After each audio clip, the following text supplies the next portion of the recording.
niyo ako! Mga traitor kayo! Traitor kayo lahat! Lisa, huminahon ka. Baka mapano ang bata. Wala akong pakialam! Ibalik mo sa akin si Junjun! Ibalik mo sa akin anak ko! Ibalik mo sa akin si Junjun! Ibalik mo sa akin! Kasi ikaw naman talaga yung magaling, di ba?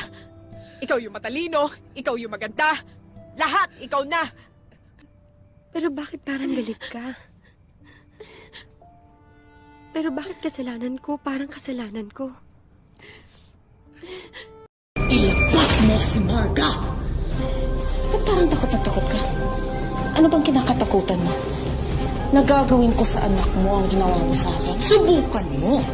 Lay a finger on my daughter and I will kill you. Katulad ng pagpatay mo kay Robert? Huwag mo baguhin ang usapan. Nasaan si Marga? Ilabas mo ang anak ko! Huwag mo na akong paniwalain na minahal mo ako. Dahil di mo ako minahal. Mahal kita. Mas pinili ko lang mamatay. Para mabuhay ka. Paano kung lukuhin mo rin ako? Nanay, mahirap bumangon ulit. Kailangan ko magpakatatag para sa anak ko. Irene, ikaw lang yung tumatakot sa sarili mo. Tingnan mo. Tingnan mo, sino pala sa harapan mo ngayon? Irene, ako to.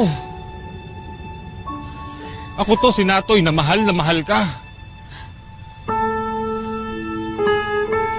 Ipaintindi mo kasi sa akin, Maki!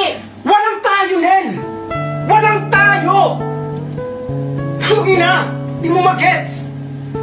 Walang tayo! Bakit tayo nagdadaguhan ng ganito? Gusto mo yan eh. Ikaw nagsimula ng laban. Ako ang tatapos.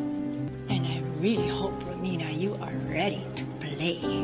Nakatali ka lang sa kadenang ginto. Pero tanso ang pagkatao mo. Yes, Mrs. Ko. Asawa naman kita. At nakalagay sa batas na sa'yo rin ang katawan ko. Mas maganda yung sa fiancé ko. Mrs. Ko, wala man akong abs. Ako pa rin ang pinakasalan mo. Powers pala hanap mo, no? Para yan sa pag-agaw mo sa asawa ko. Para yan sa paninira mo ng buhay ko. Para yan sa pinatay mong matabang Emma! Ang pinakamalakas na sampal ko, isi-save ko muna. Pwede mo naman hindi matikman to eh. Kung sasabihin mo ngayon, kung nasa ng anak ko.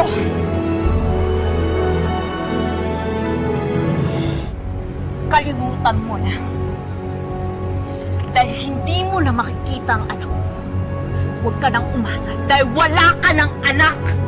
Nasaan ang anak ko? Huwag ka dito.